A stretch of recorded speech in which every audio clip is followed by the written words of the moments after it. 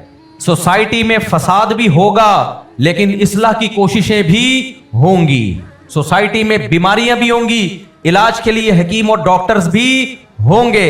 Society میں قحط اور غربت بھی ہوگی, غربت دور کرنے کی کوششیں بھی ساتھ ساتھ چلتی رہیں گی. اللہ نے اس دنیا کے نظام کو دیکھو, آئنسٹائن کا ایک لا ہے نا, نظریہ اضافت, کہ اس کائنات کا پورا نظام, یوں سمجھو کہ میں اپنے الفاظ میں, سائنسدانوں کی زبان میں نہیں, اپنے الفاظ میں سمجھا رہا ہوں کہ پورا نظام جو چل رہا ہے نا وہ ایک دوسرے کی اپوزٹ پہ چل رہا ہے. سردی کا پتہ ہمیں گرمی سے چلتا ہے, گرمی نہ ہوتی تو سردی کے ٹیمپریچر کو ہم اوریجنل ٹیمپریچر سمجھنے لگتے. کیا خیال ہے؟ نہیں آ رہی سمجھ بات؟ دیکھو سائنسدانوں نے یہ جو کہا کہ 100 ڈگری سینٹی گریڈ پہ پانی بوائل ہوتا ہے اور 0 پہ بولو جمتا ہے. حقیقت میں نہ 0 پہ جمتا ہے نہ 100 پہ ابلتا ہے. فرض کر لیا ہے کہ جس پہ جمے گا ہم اس کو 0 کہہ دیں گے, جس پہ ابلے گا ہم اس کو کیا کہہ دیں گے؟ 100. یہ تو فرضی چیزیں ساری. حقیقت میں کیا ہے اس کو ایکسپلین کرنا ممکن ہی نہیں ہے انسان کے لیے. گرمی کا پتہ ٹھنڈک سے چلتا ہے. اگر پوری دنیا کا ٹیمپریچر ایک ہی جیسا ہوتا تو کبھی ہم سردی کو ایکسپلین کر پاتے؟ اور پوری دنیا میں سردی ہی رہتی تو کبھی گرمی کو ایکسپلین کر پاتے؟ بولو نا. اگر دنیا میں روشنی نہ ہوتی, اندھیرے ہی اندھیرے ہوتے. سمندر میں ایک ایسی مچھلی ہے جو سینکڑوں فٹ گہرائی میں اندھیروں میں رہتی ہے, اس نے کبھی روشنی نہیں دیکھی. اس سے اگر روشنی کی ڈیفینیشن پوچھو وہ سمجھا پائے گی؟ اس کو کروڑ دفعہ بھی سمجھاؤ نا لائٹ کیا ہوتی ہے, اس کی کھوپڑی میں نہیں آئے گا. لائٹ کا تصور اس وقت تک ممکن نہیں ہے جب تک اندھیرا سمجھ میں نہ آئے, اور اندھیرا اس وقت تک سمجھ میں نہیں آ سکتا جب تک روشنی سمجھ میں نہ آئے. اسی سے اس اشکال کا جواب بھی ہو گیا کہ اللہ نے دنیا میں ظلم کیوں پیدا کیا ہے. بھائی اس لیے تاکہ عدل سمجھ میں آئے تمہیں. اللہ نے دنیا میں برائی کو کیوں پیدا کیا؟ اس لیے پیدا کیا تاکہ اچھائی سمجھ میں آئے تمہیں. میلے لوگ بھی دنیا میں ہوتے کہ نہیں ہوتے؟ تاکہ صاف ستھرے لوگ سمجھ میں آئے. اگر پورے سال نہ نہانے والے لوگ دنیا میں نہ ہوتے تو نہانے والے اچھے لگتے آپ کو؟ کیا خیال ہے بھائی؟ ہم جب کسی میلے کو دیکھتے ہیں پھر ہمیں جو میلہ نہیں ہوتا وہ سمجھ میں آتا ہے, یار کتنا صاف ستھرا نیٹ کلین آدمی. یہ تو دنیا کا نظام ہے اس پر. تو دنیا میں فساد بھی ہوگا, لڑائیاں بھی ہوں گی, لیکن اس فساد کو ختم کرنے کی کوشش کرنے والے پیغمبر بھی آتے رہیں گے اور پیغمبر کے ورثہ علماء اور جو بھی سوسائٹی میں اصلاح کرنے والے لوگ ہیں وہ سوسائٹی میں اسی حساب سے آتے رہیں گے. یہ دونوں نظام قیامت تک ایک ساتھ چلتے رہیں گے. کنجوس بھی ہوں گے, سخی بھی ہوں گے. اگر کنجوس نہ ہوتے تو سخیوں کی کوئی تعریفیں نہ کرتا, بدصورتی نہ ہوتی تو خوبصورت لوگوں کی تعریف نہ کی جاتی, کمزور نہ ہوتے تو طاقتور کی تعریف. یار آپ لوگ جو ٹینشن دیتے ہو نا, میں سوچ رہا ہوں ڈپریشن کی 2-3 گولیاں جیب میں رکھ کے چلا کروں. اتنے جوش سے میں بیان کر رہا ہوں, آپ صرف اتنا نہیں کر پا رہے کہ سینٹینس کو کمپلیٹ کر دیں. میں پورا سینٹینس تھوڑی کہنے کو کہہ رہا ہوں, میں تو صرف کہہ رہا ہوں کہ اس کو جہاں میں سینٹینس کو ادھورا چھوڑوں, آپ نے 2 لفظ لگا کے میری خوشی کی خاطر اس کو کیا کر دینا ہے, کمپلیٹ کر دینا ہے. تو مجھے لگے گا کہ آپ بھی میرے ساتھ اس تقریر میں شریک ہیں برابر. آپ ہلتے ہی نہیں اپنی جگہ سے. تو اب میں بات کو سمیٹتا ہوں, ٹائم بھی پتہ نہیں چل رہا ہے یہاں. ابھی تو بہت ٹائم ہے. تو یہ گھڑی وہ کہاں ہے, وہ بھائی صاحب کو بولے یہاں لگاؤ ایک گھڑی. یہ ریکارڈنگ کرنے والے شارٹ ہو گئے مارکیٹ, ایک گھڑی نا یہاں لگا دینا اتوار سے پہلے. تو یہ دونوں نظام ساتھ چلیں گے. سمجھ میں آ رہی ہے بات, ظلم بھی اور عدل بھی. اچھا, اللہ نے اس کو بار بار قرآن میں بیان کیا ہے, بار بار اس نظریے. آئنسٹائن نے تو فزکس کی تھیوری بیان کر دی نا, اللہ نے بھی اس تھیوری کو بہت دفعہ بیان کیا لیکن کسی اور مقصد کو بتانے کے لیے. الحمدللہ الذی خلق السماوات والارض وجعل الظلمات والنور. تمام تعریفیں اس اللہ کے لیے جس نے اندھیرے بھی پیدا کیے اور اس کی اپوزٹ, اس کی ضد روشنیاں بھی پیدا کی. اللہ خود بتا رہا ہے سبحان الذی خلق الازواج کلھا, پاک ہے وہ ذات جس نے ہر چیز کے جوڑے بنائے ہیں. یہاں جوڑوں کا مطلب علماء بیان کرتے ہیں ہر چیز کی اپوزٹ بنائی ہے, یہ بھی جوڑے ہی ہیں. مرد کی اپوزٹ کیا ہے, عورت. ہر چیز کی اپوزٹ بنائی ہے اللہ تعالیٰ نے. اسی طرح اندھیروں کی اپوزٹ کیا ہے, یعنی اپوزٹ کا مطلب اس کی وجہ سے وہ سمجھ میں آئے گا. عورت کو دیکھ کے اندازہ لگاؤ کہ جس میں نسوانیت نہیں ہے تو اس کو مرد کہتے ہیں, جس میں مردانگی نہیں ہے اس کو عورت کہتے ہیں. یہ سمجھ میں آئے گا. اب جو سوسائٹی عورت کو مرد بنا رہی ہے وہ اس قدرت کے نظام کو خراب کر رہی ہے کہ نہیں کر رہی ہے, نظام کائناتی بیڑا غرق کر دی. وہ روشنی اور اندھیرے میں فرق ختم کر رہی ہے. میرا مقصد یہ نہیں کہ عورت اندھیروں کی طرح ہے, میں صرف ایک مثال سمجھانے کے لیے, وہ فرق ہی ختم کر رہی ہے. تو اللہ قرآن میں کہتا ہے کہ ہر چیز کے جوڑے بنائیں. حتیٰ کہ جب سائنسدانوں نے ایٹم کو توڑا ہے نا, اس میں بھی پازیٹیو نیگیٹو چارج نکلے ہیں. تو وہ جو الیکٹران پہ نیگیٹو ہوتا ہے وہ پازیٹیو کی وجہ سے نیگیٹو لگ رہا ہوتا ہے, اور جس پہ پازیٹیو ہوتا ہے وہ اس نیگیٹو کی وجہ سے پازیٹیو لگ رہا ہوتا ہے. سمجھ میں آ رہی ہے بات کہ نہیں آ رہی ہے؟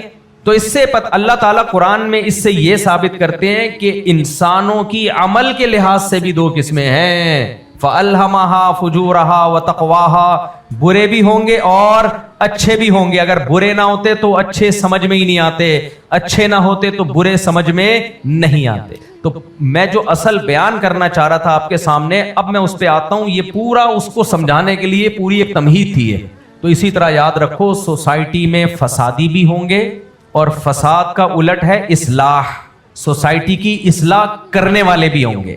گھر میں اگر آپ کا خاندان ہے تو اسی گھر میں عین ممکن ہے, لازمی نہیں ہے, کوئی فسادی بھی ہو, اور عین ممکن ہے اس میں کوئی اصلاح کرنے والا بھی ہو.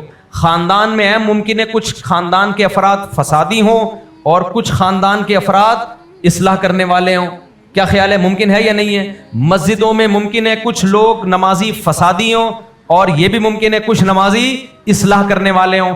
کنٹری میں یہ بھی ممکن ہے کچھ لوگ فسادی ہوں اور کچھ لوگ کنٹری کی اصلاح کرنے والے ہوں. یہ سسٹم چلتا رہے گا قیامت تک. تو میں نے اور آپ نے دیکھنا ہے کہ ہمارا شمار فسادیوں میں ہوتا ہے یا سوسائٹی کی اصلاح کرنے والوں میں ہوتا ہے. نہیں آ رہی سمجھ میں بات؟ اب یہ ہم کیسے دیکھیں گے, اس کا معیار کیا ہے؟ کچھ علامتیں احادیث میں بیان کی گئی ہیں, اس سے پتہ چل جاتا ہے کہ کون فسادی ہے اور کون اصلاح کرنے والا. سب سے پہلی بات, قرآن کہتا ہے اللہ تعالیٰ زمین میں فساد کو پسند نہیں کرتا. اللہ زمین میں فساد کو پسند نہیں کرتا. جب اللہ زمین میں فساد کو پسند نہیں کرتا تو فساد پھیلانے کے جتنے راستے تھے وہ اللہ نے بلاک کیے ہوں گے کہ نہیں کیے ہوں گے؟ جتنے راستے فساد کی طرف جاتے ہیں سب کنٹینر لگا کے اللہ نے بند کر دیے, مگر فسادی اس کنٹینر کو کراس کر کے پہنچتا ہے وہاں تک. وہ کون سے راستے ہیں جو سوسائٹی میں فساد پھیلاتے ہیں؟ سب سے پہلا کسی کی پرائیویسی میں گھسنا. نہیں آ رہی سمجھ بات؟ اس سے بھی پہلے میں ایک بات بتاتا ہوں, جو پرائیویسی میں گھسنا اس کے نتیجے میں ہوتا ہے. سب سے پہلا اپنے کام سے کام رکھنا. جو آدمی اپنے کام سے کام نہیں رکھتا سوسائٹی میں اس سے بڑا فسادی بولو کوئی نہیں ہوتا. اپنے آپ کی کیا ذمہ داری ہے، بس آپ وہ دیکھو، دوسرے کا کیا یہ آپ سے نہیں پوچھا جائے گا. یا ایھا الذین آمنوا علیکم انفسکم لا یضرکم من ضل اذا اہتدیتم. اے ایمان والو اپنی فکر کرو، کوئی اگر گمراہ ہوگا تو اس کی گمراہی سے تمہیں نقصان نہیں ہوگا. آپ کہہ سکتے ہیں لو اس میں تو تبلیغ کا راستہ ہی اللہ نے بند کر دیا. کیا خیال ہے؟ یعنی بس اپنے آپ کی فکر کریں اور کسی کی سوسائٹی کی فکر ہی نہ کریں. ہم یہ اشکال ہوتا ہے کہ نہیں ہوتا؟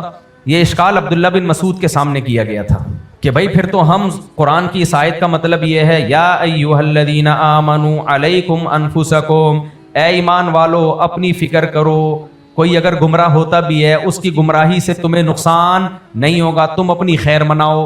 بعض حضرات نے اس کا یہ مطلب سمجھا کہ ہم دوسرے کو کی اصلاح کریں گے ہی نہیں، ہم دوسرے کو تبلیغ کریں گے ہی نہیں، سوسائٹی میں امن اصلاح کی کوشش کریں گے ہی نہیں. عبداللہ بن مسعود نے فرمایا نا نا نا نا، اس کا یہ مطلب نہیں ہے. تو عبداللہ بن مسعود نے جو مطلب بتایا وہ میں اپنے الفاظ میں اس کو آسان لفظوں میں ایکسپلین کرتا ہوں. اس کا مطلب ہمارے حضرت بتایا کرتے تھے کہ ہم اگر دوسرے کی کو تبلیغ کر رہے ہیں وہ بھی اپنے لیے کر رہے ہیں کہ اللہ نے مجھ سے سوال کرنا ہے اگر میں نے تبلیغ نہ کی تو مجھے اس کی نہیں، مجھے اصل میں اپنی فکر ہے. آپ کہہ سکتے ہو اس سے نتیجہ کیا نکلے گا؟ دوسرے کی فکر میں دوسرے کو تبلیغ کرنا یا اپنی فکر میں کرنا، اس کا نتیجہ کیا ہے؟ اس کا نتیجہ یہ ہے کہ جب انسان اپنے لیے کوئی عمل کرتا ہے تو اس میں وہ مخلص ہوتا ہے، اس کی نیت فساد کی نہیں ہوتی، اس کا مقصد اپنے آپ کو عذاب سے بچانا ہے. تو ایسا کام نہیں کرے گا جس سے سوسائٹی میں فساد ہو، وہ کام کرے گا جس سے سوسائٹی میں اصلاح ہو. اس کی میں آسان مثال آپ کو سمجھاتا ہوں. آپ کا کوئی شخص بیمار ہے، آپ ہاسپٹل میں نرسنگ کا کام کرتے ہیں، فرض کرو ہاسپٹل میں کیا کام کرتے ہو آپ؟ توجہ ہے کہ نہیں ہے؟ نرسنگ کا کام ہے. آپ کوئی پیشنٹ آیا بیمار ہے، اس کے ٹیسٹ کرانے ہیں، اس کو کسی اور ہاسپٹل لے کے جانا ہے وغیرہ وغیرہ، آپ کی ڈیوٹی ہے. آپ کو اس سے کوئی غرض نہیں ہے مرے یا بچے. اب آپ اس کی جو فکر کرو گے نا وہ ایک فارمیلٹی پوری کرو گے آپ، اور اس میں آپ فساد کا ذریعہ بھی بن سکتے ہو.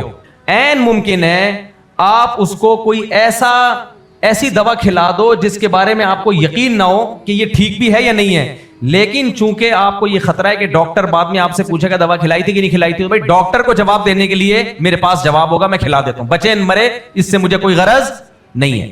بلکہ یہ بھی ممکن ہے اگر آپ کو اس سے دشمنی ہے تو جان کر غلط دوا کھلاؤ آپ. لیکن یہی کیس آپ کے بیٹے کے ساتھ ہو، آپ کا بیٹا بیمار ہے، اب آپ اپنے بیٹے کے کیس کو اپنا کیس سمجھو. آپ جلد بازی میں علاج نہیں کرو گے، ایسا علاج نہیں کرو گے جس سے خاندان تو مطمئن ہو جائے لیکن آپ کو پتا ہو کہ بچے کا بیڑا غرق ہو جائے گا. خاندان کو پتا ہے فلاں ڈاکٹر بڑا ایکسپرٹ ہے، میں اس کے پاس لے گیا، لیکن آپ کو پتا ہے وہ ہے دشمن، مار دے گا، اور فلاں ایکسپرٹ نہیں ہے لیکن علاج صحیح کرے گا. تو خاندان کو خوش کرنے کے لیے تو ایکسپرٹ کے پاس جانا پڑے گا، اور بچے کی زندگی بچانی ہے تو جو ایکسپرٹ نہیں ہے اس ایک مثال دے رہا ہوں، تو آپ بچے کی زندگی کو زیادہ فوکس کرو گے یا لوگوں کو خوش کرنے کو زیادہ فوکس کرو گے، فارمیلٹی پوری کرنے کو زیادہ فوکس کرو گے؟ نہ نہ، آپ بچے کی زندگی کو، کیوں اس کو آپ اپنا کیس سمجھ رہے ہو. جب تبلیغ کو انسان اپنا کیس سمجھتا ہے تو پھر وہ ایسے طریقے سے تبلیغ کرتا ہے کہ واقعی میں اصلاح ہو، سوسائٹی مزید خراب نہ ہو جائے. وہ طنزیہ لب و لہجہ اختیار نہیں کرتا، وہ دوسرے کو نیچا دکھانے کی کوشش نہیں کرتا، وہ یہ کوشش نہیں کرتا کہ میں جیتنا چاہتا ہوں اس ڈیبیٹ میں. اس کی پوری کوشش یہ ہوتی ہے کہ کسی طریقے سے یہ ٹھیک ہو جائے. وہ بے موقع تبلیغ نہیں کرتا، تبلیغ کے ذریعے اس کو آر دلانے کی کوشش نہیں کرتا، ایسا طریقہ اختیار نہیں کرتا کہ اس سے اور زیادہ اس کو غصہ آ جائے، مشتعل ہو جائے. سوٹیبل ٹائم میں سوٹیبل الفاظ اور سوٹیبل طریقہ، تین چیزیں دیکھے گا کہ وقت مناسب ہے یا نہیں ہے بات کرنے کا. نمبر 2، طریقہ مناسب ہے یا نہیں ہے. نمبر 3، جو الفاظ میں جن الفاظ کے ذریعے اس کو بات سمجھا رہا ہوں وہ الفاظ مناسب ہیں یا نہیں ہے. 3 شرطیں جب تک پوری نہیں ہوں گی وہ تبلیغ نہیں کرے گا. بالکل ایسا ہی جیسے بچے کا آپریشن کرانا ہے تو دیکھے گا کہ آپریشن کا یہ مناسب ٹائم ہے یا نہیں ہے، یہ طریقہ جس طریقے سے میں کر رہا ہوں یہ مناسب ہے یا نہیں ہے، اور جو اس کے لیے ہسپتال یا جو انسٹرومنٹ استعمال ہو رہے ہیں وہ ٹھیک ہے یا نہیں ہے. جب تک 3 شرطیں پوری نہیں ہوں گی آپریشن کی طرف جائے گا. لیکن اگر صرف ملازمت کر رہا ہے تو اس کی بلا سے اس نے ایک فارمیلٹی پوری کرنی ہے، ڈاکومنٹس تیار کرنے، اور اگر دشمنی ہے تو جان کر ایسا ٹیکا لگائے گا کہ وہ مر جائے. سوسائٹی میں فساد جب پیدا ہوتا ہے جب آپ کا تبلیغ کا طریقہ دنیا میں اصلاح کے لیے نہ ہو، سامنے والے کو نیچا دکھانے کے لیے ہو، اپنی ذاتی ٹھڑک پوری کرنے کے لیے ہو. غصہ کسی اور بات پہ آیا ہوا ہے اور نکالا کس پہ جا رہا ہے؟ سامنے والے پہ تبلیغ کے نام سے. مثال کے طور پر ہمارے ہاں غیبت کس طریقے سے ہوتی ہے؟ شریعت نے ہمیں حکم دیا دوسروں کی غیبتیں نہ کرو. حکم دیا نا. سوسائٹی میں فساد سے بچنے کے لیے شریعت نے ہمیں حکم دیا ہے کہ کسی کی برائی دیکھو تو اس کی برائی لوگوں کے سامنے بیان مت کرو. یہ بھی ایک کنٹینر شریعت نے لگایا ہے فساد سے سوسائٹی کو روکنے کے لیے. لیکن جب غیبت کا دل کرتا ہے انسان کا تو پھر اس پہ حلال کے لیبل لگاتا ہے. ایکچولی بات اصل میں یہ ہے کہ اس بندے نے یہ گناہ کیا ہے, اگر میں لوگوں کو نہ بتاؤں تو لوگوں کو پتہ کیسے چلے گا کتنا بڑا فراڈی ہے. تو بس یہ پتہ چلا کہ تو نے کیا کرنا ہے. بہت سے دنیا میں فراڈی ہیں, سب کا پتہ چل گیا لوگوں کو. دیکھو 2 قسم کے گناہ ہوتے ہیں. آج بھی کسی کا فون آیا, انہوں نے پوچھا کہ ایک دینی آدمی کو میں نے دیکھا ہے لوگوں کے ساتھ فراڈ کرتے ہوئے. اب وہ بیچارے نیک آدمی ہیں, وہ بڑے ڈر رہے ہیں کہ لوگوں کو میں کیسے بتاؤں, غیبت تو نہیں ہو جائے گی. میں نے کہا میرے بھائی دینی آدمی ہے, داڑھی ٹوپی والا ہے اور لوگوں کے ساتھ فراڈ کر رہا ہے تو یہ بات لوگوں کو بتانی ہے آپ کو. کیونکہ جب دینی آدمی فراڈ کا مطلب سمجھتے ہو پیسوں میں لین دین میں گڑبڑ کر رہا ہے. میں نے کہا لوگ اس کو بزرگ سمجھتے ہیں, اس سے مالی لین دین کریں گے, جب وہ دغا دے گا تو لوگ تمام علماء سے بدگمان ہوں گے. میں نے کہا بھائی یہ آپ کو لوگوں کو بتانا ضروری ہے. اب جس نے مجھ سے مسئلہ پوچھا اس کی طبیعت میں فساد نہیں ہے. طبیعت میں فساد ہوتا مسئلہ نہیں پوچھتا, بس ایک بات سامنے آتی پوری دنیا میں پھیلا دیتا. اس کے دل میں اللہ کا خوف ہے. یہ مجھ سے پوچھ رہا ہے مسئلہ اس لیے کہ اس کو یہ ڈر ہے کہ میں نے نہیں بتایا تو کہیں قیامت میں اللہ مجھ سے نہ پوچھے, بتا دیا تو بھی میں الٹا لٹکا ہوا ہوں قیامت میں. یہ اپنی فکر میں ہم سے مسئلہ پوچھ رہا ہے. سمجھ میں آ رہی ہے بات؟ کہ یار مجھ سے کہیں قیامت میں حساب تو نہیں ہوگا. تو میں نے اس کو مسئلہ بتایا جو علماء بتاتے ہیں. بھائی کوئی چھپ کے گناہ کر رہا ہے, جو گناہ متعدی نہیں ہے, اس کا پرسنل معاملہ ہے, نجی معاملہ ہے, شریعت نے ہمیں حکم دیا اس کے گناہ پہ پردہ ڈالو. یہ سوشل میڈیا پہ لوگوں کی پرسنل ویڈیوز لیک ہو رہی ہوتی ہیں نا, اور لوگ بھر کے آگے ویڈیو چلا رہے ہوتے ہیں. خوب اچھی طرح سمجھ لو